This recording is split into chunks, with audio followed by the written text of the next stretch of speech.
virtual check-in for the Harney Groundwater Rules Advisory Committee. So we're really glad you all are here. My name is Bobby Cochran. I'm with Oregon Consensus. I'm pinch hitting for Bryant with Langdon Group, who's our lead facilitator. And today we really just wanted to come together because there's just a lot of moving parts with the Rules Advisory Committee, and we wanted to get you all caught up on some of those moving parts. So in particular, I'll let Kelly give more context here in a bit, but we'll talk a lot about kind of the economic analysis and fiscal analysis that we've got some updates on, as well as some updates around the voluntary agreement. But let's go ahead and just do a round of introductions with the Rules Advisory Committee members that are here. And Kelly, what I'll do is I'll call out the folks that I know, and then if you can kind of help me name some others. And then if you're not part of the Rules Advisory Committee, if you're just a member of the public, we're really glad you're here because you're never just a member of the public. You're critical to this work too. Just go ahead and introduce yourself in chat. So let's start with Larissa, and then Karen, and then Brianna. Good morning. So Larissa Singhos, RAC member.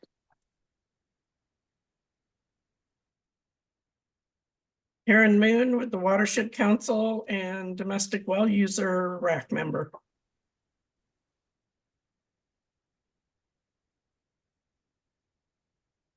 Brianna, are you with us? Yes, can you hear me? Yeah, we got you. Brianna O'Connor with the NRCS and SWCD and RAC member. Nice. And then let's go Lisa, and then Brenda, and then Mark.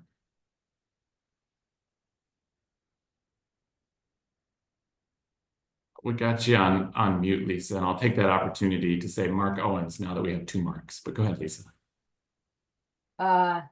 Lisa Brown with Water Watch and a member of the RAC. Morning, everyone. Brenda Smith, High Desert Partnership and RAC member. Good morning, Mark, farmer, politician, community member, RAC member. All right, Kelly, I'm ready for you to help me out. Yeah, Barbara, can you go ahead and introduce yourself, please?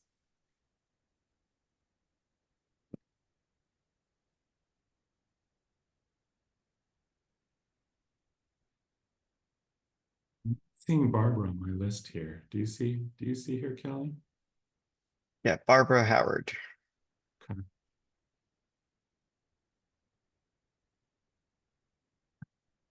Okay, all right, moving on. Going through my list here, Kristen. Kristen Shellman, Harney County Commissioner and RAC member. Thank you, Kristen.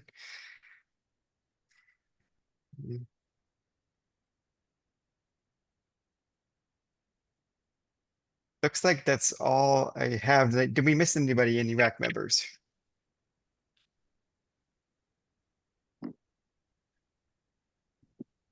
Well, Kelly, let's do a round with our Water Resources Department staff that are here too. You want to introduce yourself, and then we'll go Jason, and then Alexandria, and Ben.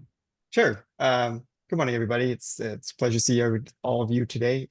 Kelly Mines, Water Policy Analyst and Rule Maker / Coordinator for this Harney Basin effort.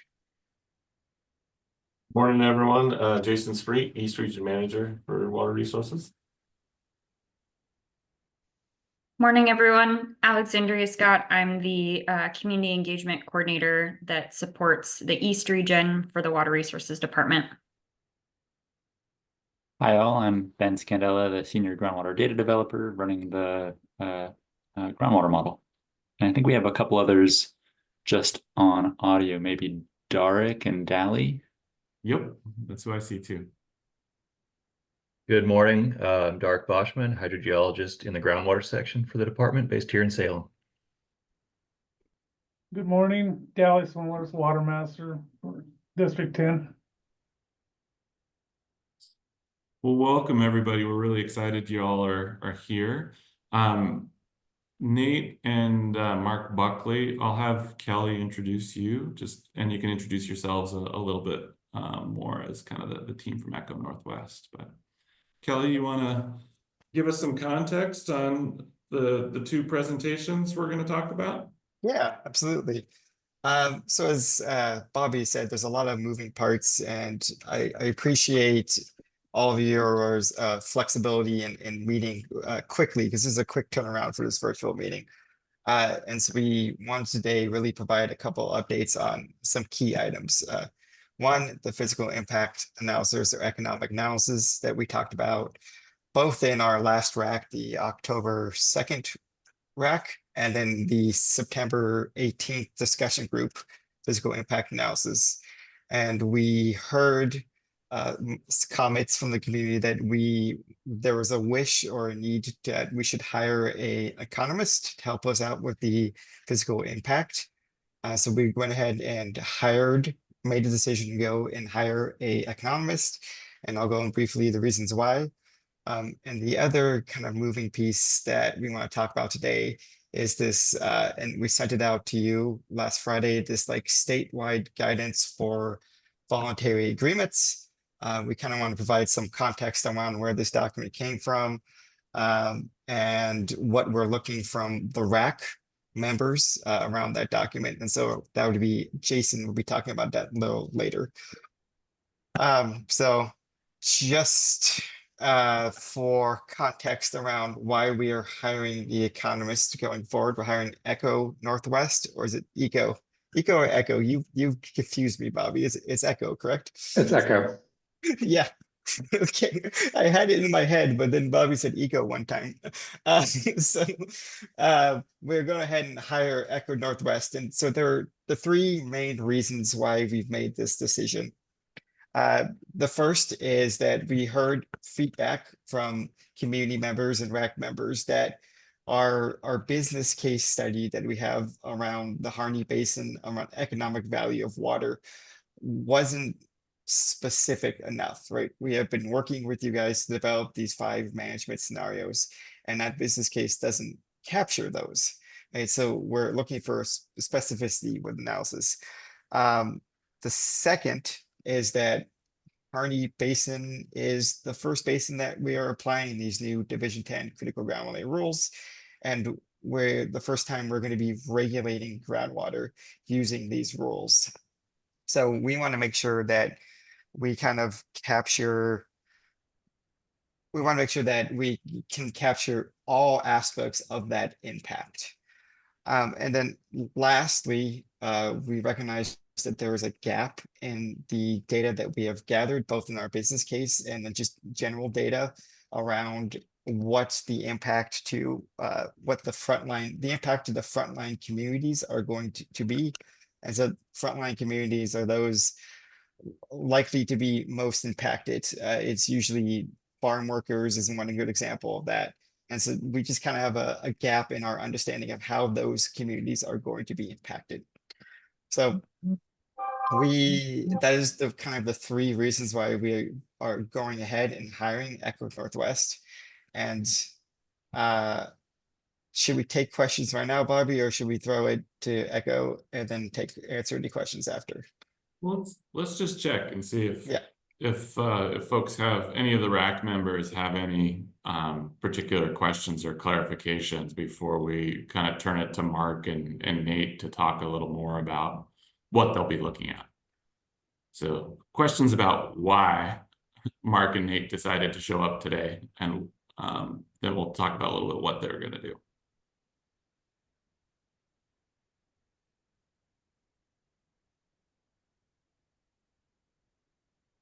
Okay, we can ask those questions again, no problem. But I'll be watching chat if you want to put something in chat. But even better if you just use the raise hand function, and that'll catch my attention that any of the RAC members kind of want to speak up. And then also, if you're one of our great members of the public that are here with us today, we'll have an opportunity for public comment at the end too. So if you have particular questions or things you want to get into the mix, we'll be able to do that then.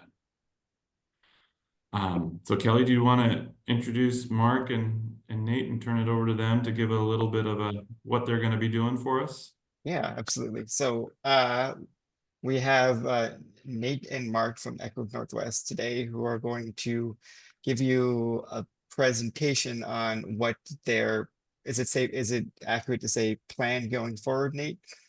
Yeah, a few options for plans going forward. Yeah. So I'm gonna go ahead and throw it over to them and they're gonna talk about what their plan is. Thank you, Nate. Mike. Can everybody see the presentation? It looks great, Nate. Okay. So my name's Nate Scholl. I'm an agricultural and resource economist here at Echo Northwest.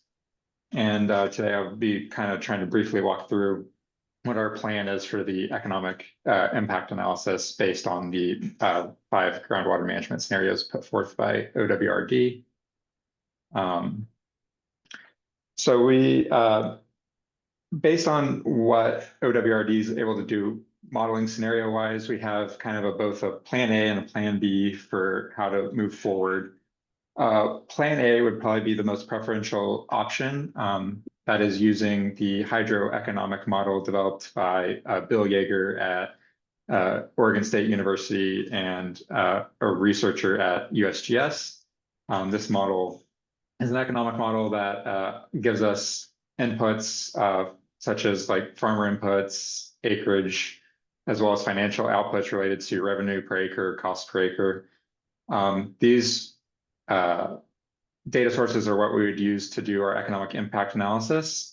We plan on taking the inputs and outputs from this model and kind of ground truthing them with local stakeholders to make sure that the yields and acres and some of the basic assumptions around the economics are consistent with what people are seeing on the ground. Based on these inputs and outputs, we want to calculate the gross agricultural revenues at the county level to feed into the M-Plan model, which I'll discuss briefly what that model is. We'll create a baseline of what current conditions are like to measure the potential impacts to the agricultural economy in Harney based on the different management scenarios. This baseline scenario will be the highest level of economic impacts, and the curtailment scenarios are likely to be lower levels as depending on the scenario. If we are able to use the hydroeconomic model to do the management scenarios, we'll be able to do the same process of calculating gross revenue based on how the model outputs given a certain management scenario, and put this into the M-Plan model. Pardon me. Now, plan B is if that model is not able to be used to do the groundwater curtailment scenarios. We can still use that model to do our baseline analysis, but we will have to make assumptions about the effects of the management scenarios on agricultural acreage in Harney Basin, which will be further informed by the stakeholder interviews that we plan on doing, as well as based on OWRD's groundwater modeling. And the same thing would be, we would build these scenarios into M-Plan and analyze the effects. So just a brief overview of what this model is. So M-Plan is a regionally based input-output model that assesses economic impacts of various types of projects. This thing models linkages between different sectors of the economy and how money moves through the economy, through the different industries. So M-Plan gives you total impact to the economy, which is based on 3 different measures. The first measure is direct impacts. So these would be impacts of the expenditures that water users do. So what a farmer is spending on labor, seed, fertilizers, tractors, any other type of equipment that they use in their operations. That's that effect of how those expenditures go through the economy. There's indirect impacts, which is the impacts of expenditures of suppliers to water users. So whether it's a feed store or somebody that supplies fertilizer to the farmer, how those impacts of their expenditures move through the economy. And then finally, the third impact is induced, which is the impacts of household spending, whether that's directly or indirectly associated with the water users or farming operations. And these impact measures come out in 3 different values. There's output, which is the value of all goods and services produced in the county. So this and that's by industry. So this is just a very broad measure of economic activity. M-Plan will also give us the jobs associated with the money moving through the economy. So average number of employees employed either full-time or part-time by industry. And we will also get a measure of personal income, which is a sum of both employee compensation, so wages, benefits, health insurance, dental, and proprietary income, so business income. So those are basically how the impacts are measured from the M-Plan model, and these are the type of things you could expect to see from the model. And just kind of a brief analysis of what we can and can't do with this model. So our analysis, we can look directly at the impacts to the agricultural users and the secondary impacts to Harney County based on these management scenarios. However, we can't provide like specific impacts to a specific business. We can't say like this business will suffer impacts. We can qualitatively discuss the potential impacts, but we can't pinpoint them to a specific business unless, say, there's only one business that supplies farmers in the county, then obviously that business would likely be impacted. Our analysis cannot measure farm level economic impacts using this model. We can get a sense of some of those farm level impacts based on Bill Jager's hydroeconomic model. The M-Plan also can't estimate a specific number of small businesses that will be impacted by these management scenarios. However, we can, through local stakeholder interviews, get a sense of what businesses are in the county and kind of provide a range of what businesses may be impacted, but not a specific number. And then finally, there is likely to be some fiscal impacts to Harney County's revenues due to changes in agricultural production as a result of these different management scenarios. So we want to see how changes in agricultural production affect agricultural property values and how that affects local government revenues through property taxes. We are planning to meet with the local county assessor and tax collector to understand how local properties are assessed and learn how they may be impacted. And we might also learn some other potential fiscal impacts that might happen as a result of these management scenarios. And then based on this information, we'll look at a potential range of impacts to property tax revenue in Harney County, as well as any other fiscal impacts that we might learn from our stakeholder interviews. And that's all I have slide-wise. Thanks for that, Nate. That was great. So that was a lot of information pretty quickly. So let's just open it up for questions first from the RAC members. Any clarifications on scope, and then just WRD, just a heads up, I'm gonna ask you about how and when we'll know if we're able to go with Plan A, which is kind of the finer resolution use of the hydroeconomic model from Bill Jager, or we need to kind of go about a Plan B. But Mark Owens. Thanks, Bobby. Thanks, Nate. One, and this might be too depth. One of the things that we're looking at as a community have been for 5 to 7 years, Nate, would be a volunteer agreement with the commission. So hopeful to keep more acres irrigated with less water. So maybe we could look at actually what is an acre foot of water value in the county compared to just what is an acre out of production. So I think there'll be some opportunities there.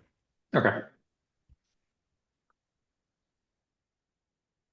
And Nate, does that okay mean you'll think about it, or does that okay mean no problem? We can do it. I'll think about it. I'll have to look more into it. Sorry.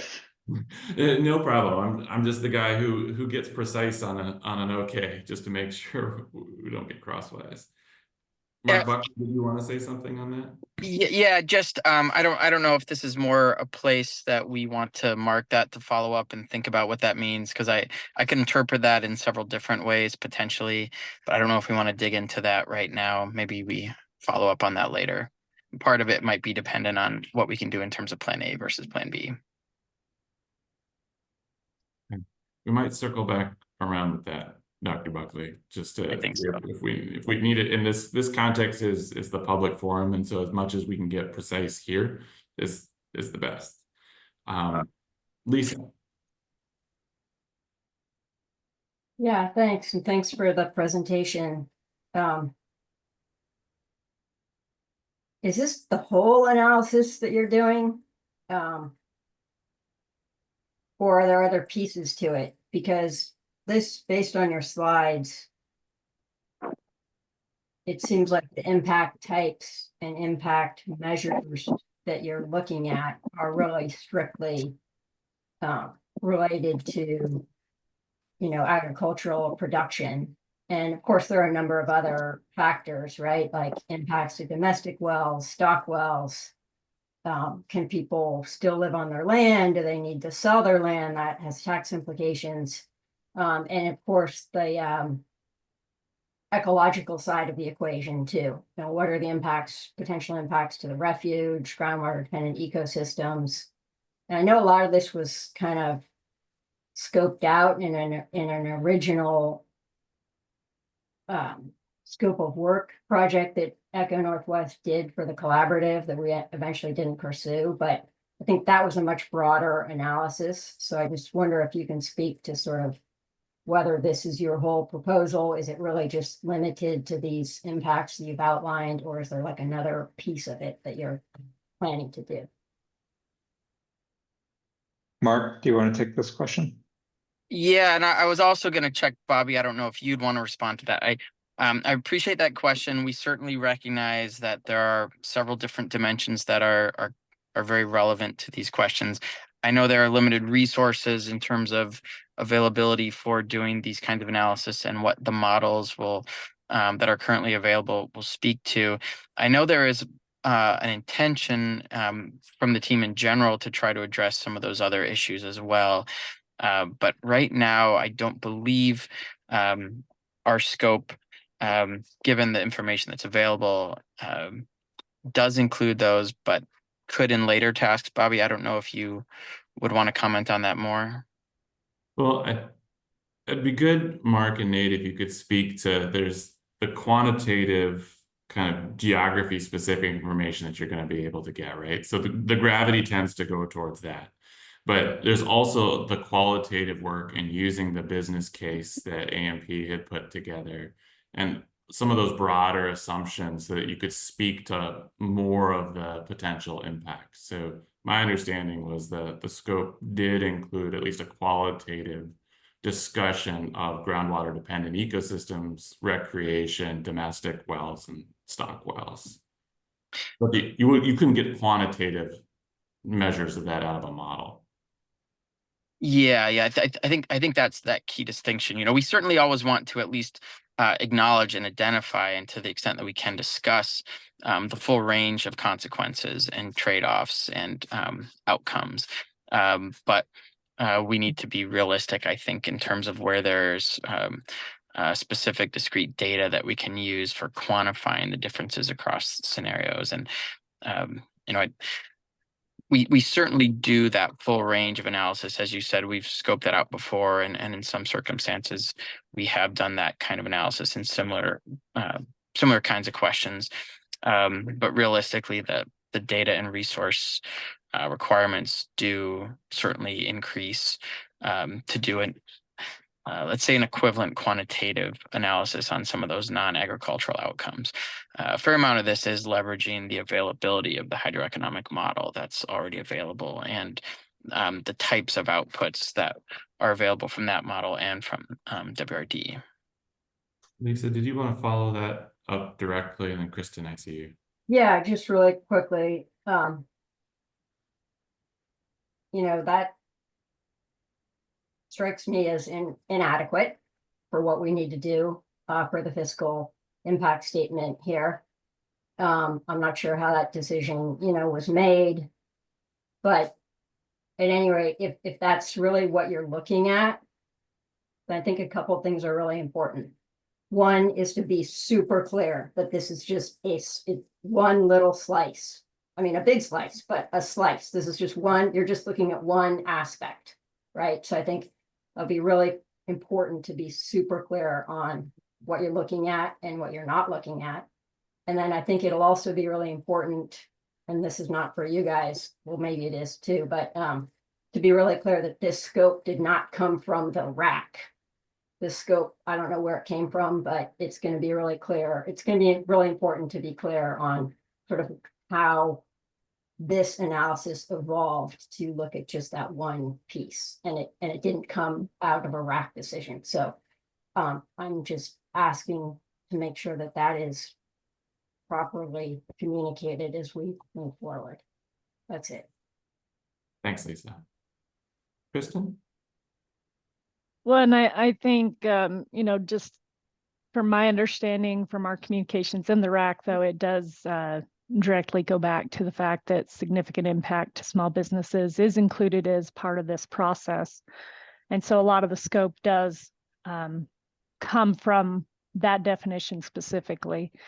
And so one of the questions I have around that is, as we look at the lending institutions that could also be impacted, you know, there's a lot of regional banking lending institutions that if farm values were to drop significantly, those lending institutions would be impacted as well as their customers.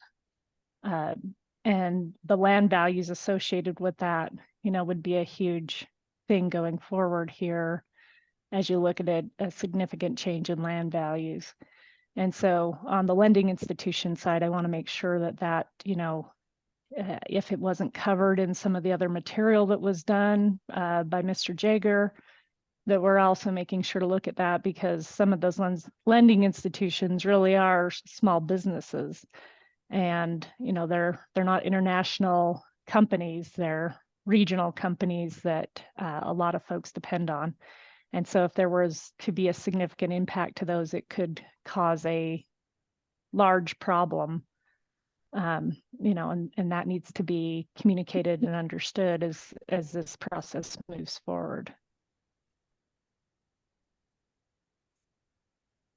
I'll note that while we rely on the in-plan data, which is available at the county level and ultimately based on federal data sources, sort of the ground truthing part and the interviews that Nate described are a key part of identifying what some of those other consequences or connections are, especially those within the community. Now, it does tend to be a little bit more dependent on qualitative information in that context, but where there is quantification available on those dimensions, we certainly want to make sure we include it, similar to some of the other issues that that folks have been mentioning that understandably couldn't be dissatisfying. You know, Lisa, your concerns, those are certainly ones that we always have when we want to look at a full picture here. But I think ultimately making sure we talk to the right people to at least identify what those categories are and any existing information to give a sense of the magnitude of the consequence. And Mark, would it be fair that if any of the RAC members or the public listening had sources of data or information that was kind of county specific to use on groundwater dependent ecosystems or on kind of the lending business ecosystem, that'd be good information to get over to WRD and then to you? Yes, definitely. No, that sounds great. Including key experts that we should interview. Thanks. Any other questions for Nate or Mark?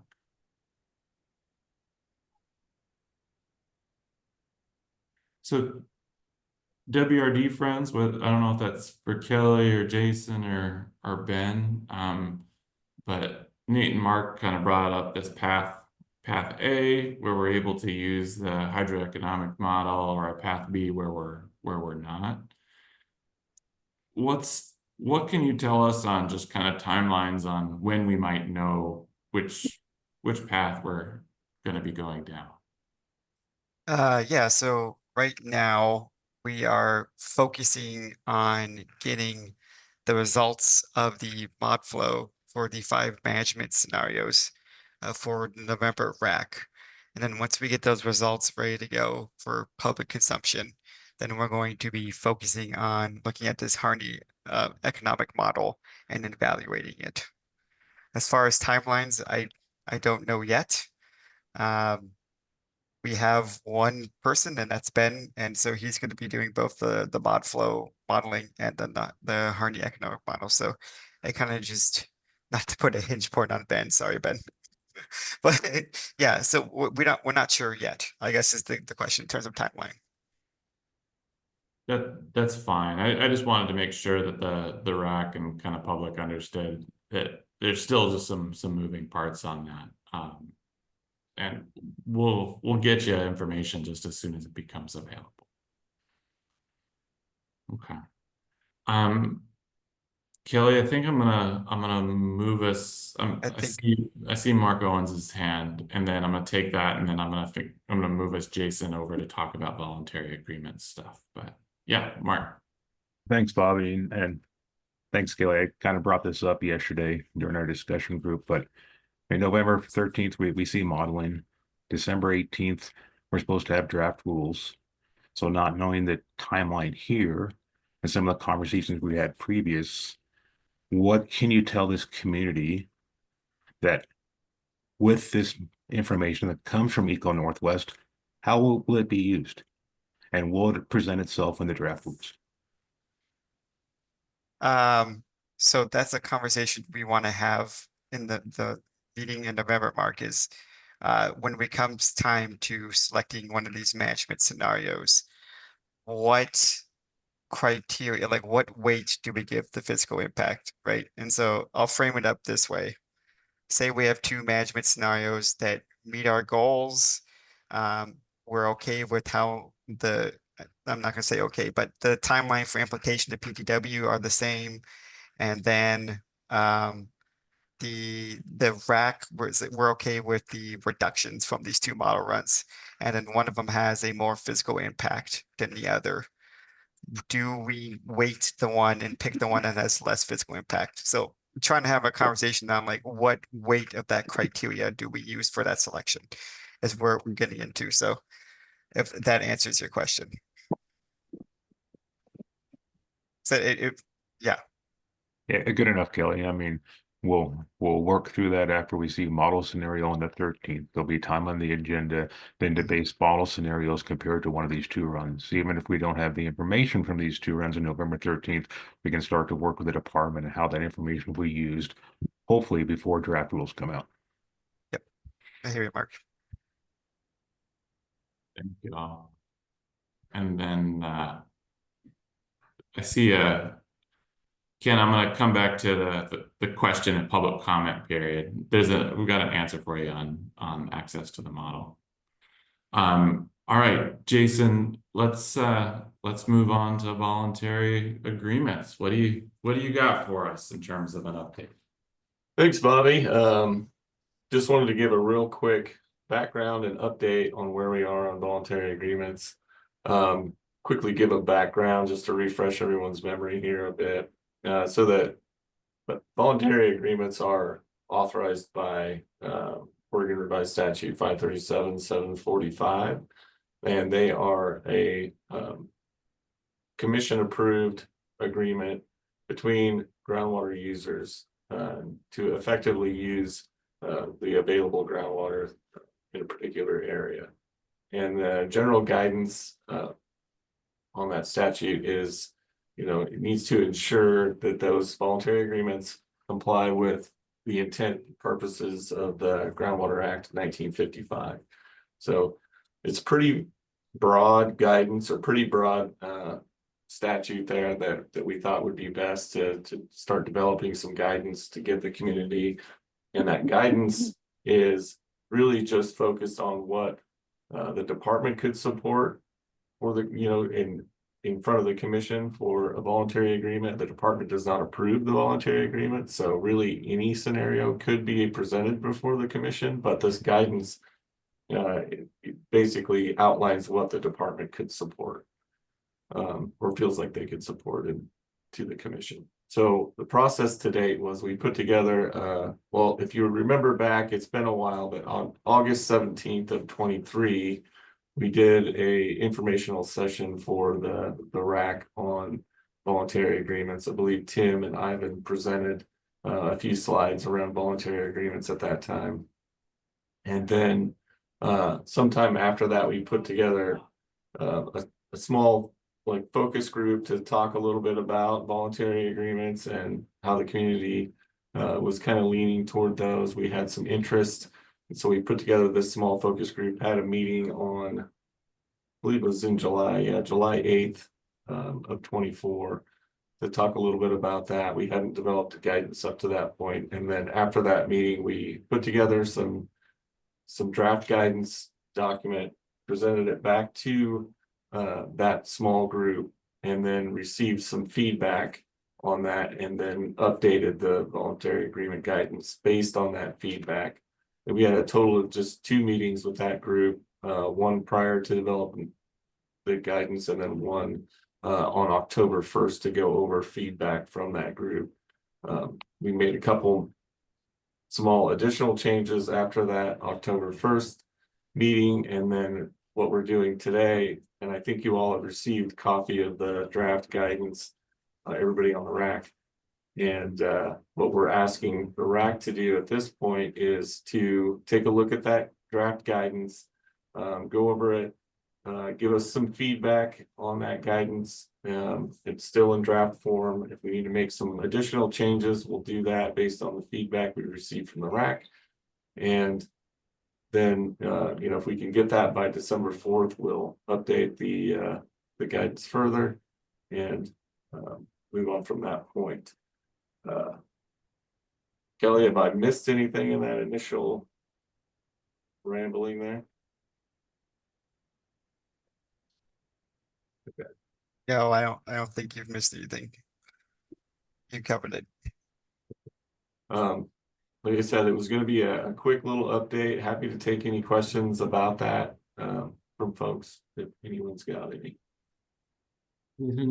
I just have a question in terms of kind of either walking the RAC or providing some venue to kind of walk through the whys of the different component parts of the guidance. Have you all thought about what that right venue might be? Because it is something that's kind of separate from the RAC, but not totally separate from the RAC, which is why you're giving the update, right? I think we have some plans, Kelly, correct me if I'm wrong, to go over the guidance further with the RAC. At which meeting? Could you remind me, Kelly? I think we were hoping to do it in December. December, thanks. That's why we wanted the input by December 4th, so we could have a discussion. Yeah. And then will the draft guidance be available to the public? Is it going to get posted to the Division 512 site? Yes, it will be. Yep.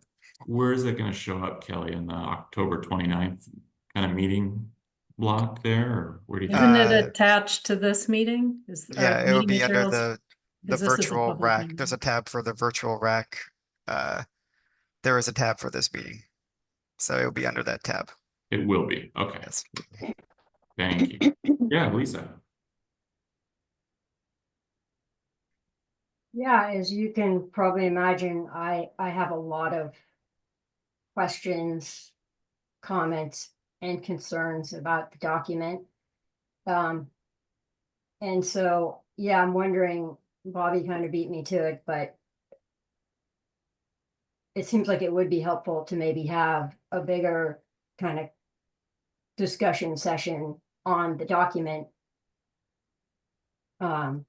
before we have to give your written comments. I mean, especially given that there's been this process going on with a focus group, I guess you called it, for quite a while. So I think a lot of work has gone into this that could be unpacked, that I'm not, wasn't privy to. So that's one question. Will we have like some kind of discussion group before we file our written comments? And then also, it does seem like that's a pretty tight comment deadline for a document like this.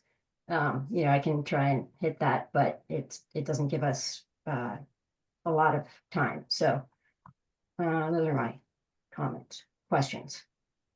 Lisa, can I follow up on the question of kind of the discussion venue? Do you have a request, or kind of what would be the right discussion venue for that?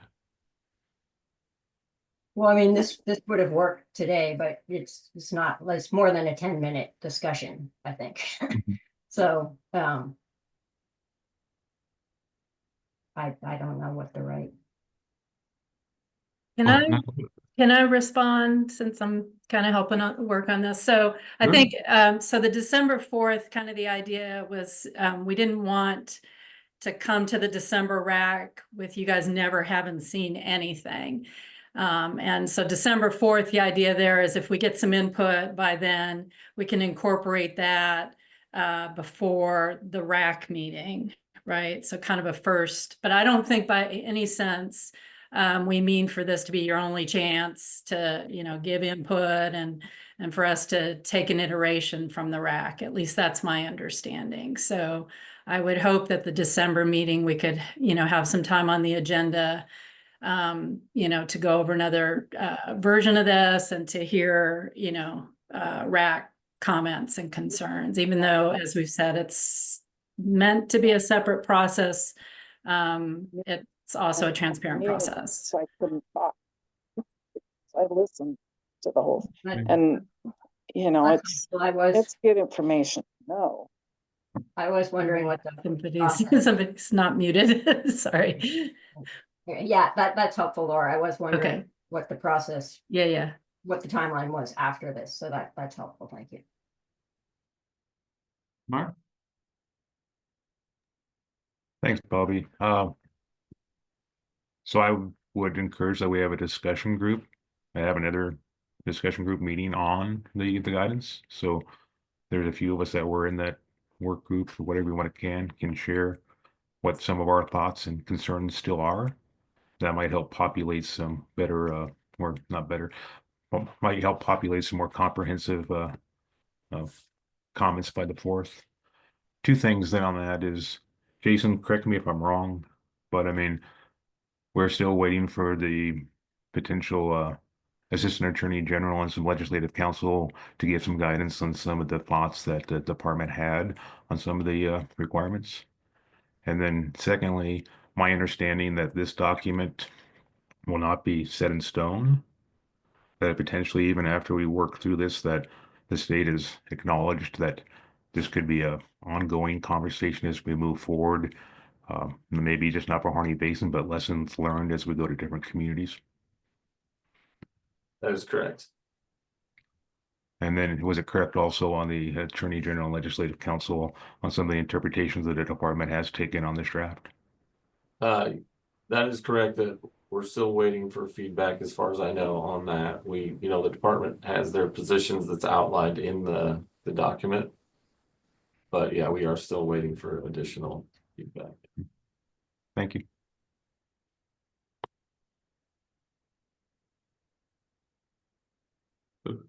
Kelly and Jason and Laura, I'm hearing a request for a discussion group conversation on this before December 4th, potentially some time on the December 18th RAC agenda to talk about this.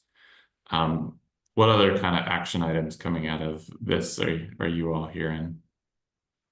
I'm hearing, and then maybe looking at Lisa, I'm hearing a request to talk about this even before the December rack, like in November, talk about and answer any like large, like maybe have like an open answer any questions people might have, the rack members might have a document in our November meeting so they could better provide comments. Lisa, does that capture what you were saying? I think that would be helpful. I know time is really tight though, so if that isn't possible, then we can do it later, but it would probably inform my comments to better understand why some of these decisions were made, like 30% of the users versus the language of the statute and, you know, things like that. So. Yeah, Kelly, I'm just wondering for y'all, November 13th is just going to be so packed with the model results that this might be, a conversation that could happen on the 12th or the 14th, any rate, just something right around the same timing, I think might be right. It just might be a different venue. Yeah. Okay. Any other questions before I kind of move us to public comment, either for the voluntary agreement conversation or the fiscal and economic analysis?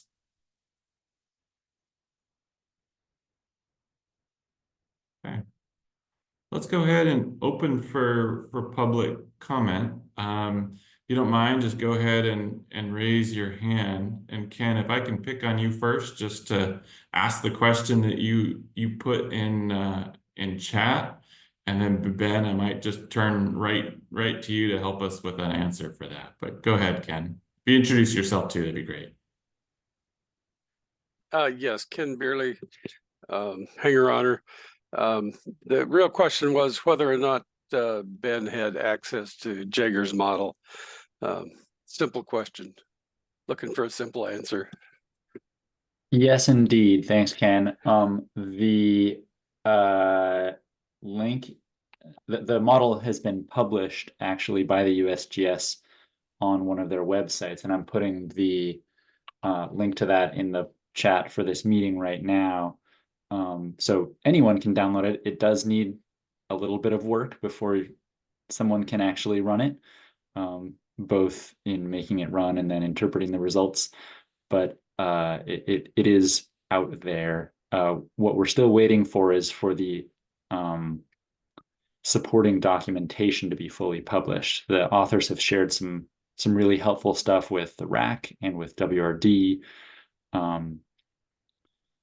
And it would be really awesome if that ends up getting published before we end up trying to use the hydroeconomic model.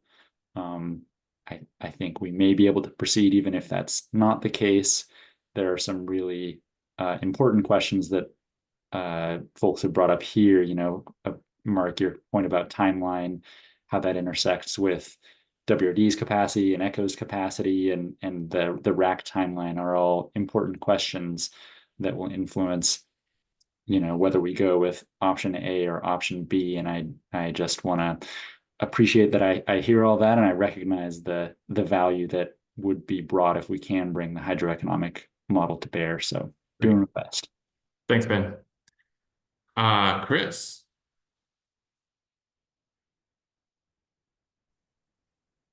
Good morning. Thanks for this important discussion. I appreciate being part of it, and I appreciate the opportunity to both listen and provide a little comment.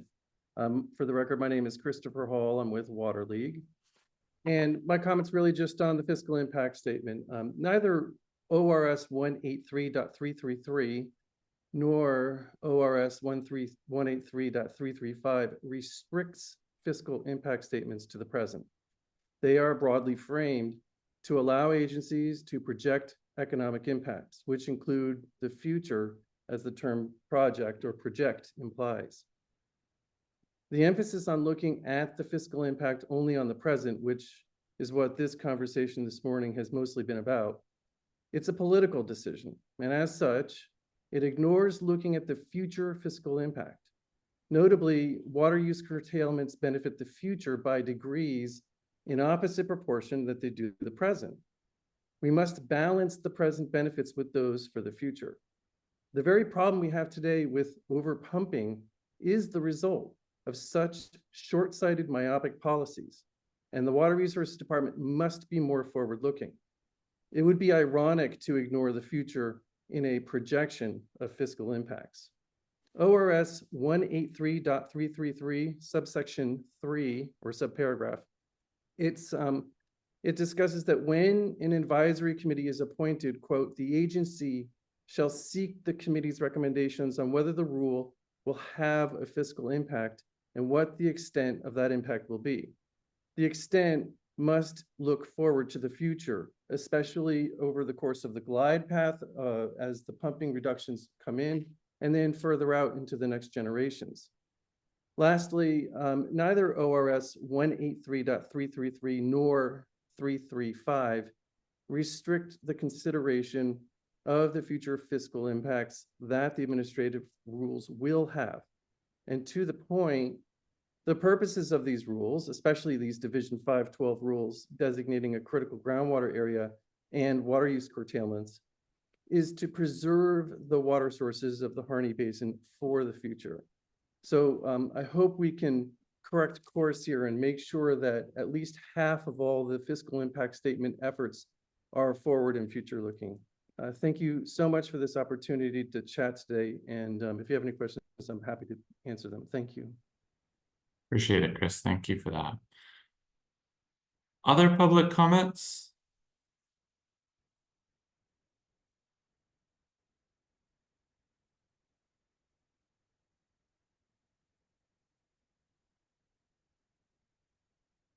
Okay. I did my Midwestern 10-second wait.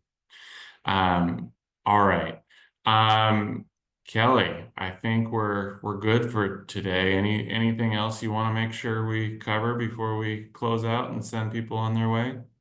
I think we got it all. Thank you all for coming. I really appreciate being flexible and meeting with us today.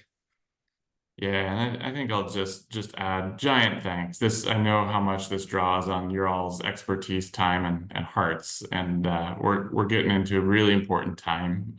So just thank you for your continued engagement. I know it means a lot to all of us, all around the table, and to Oregon and all its people. So be well, everybody. Have a great day. Thank you all.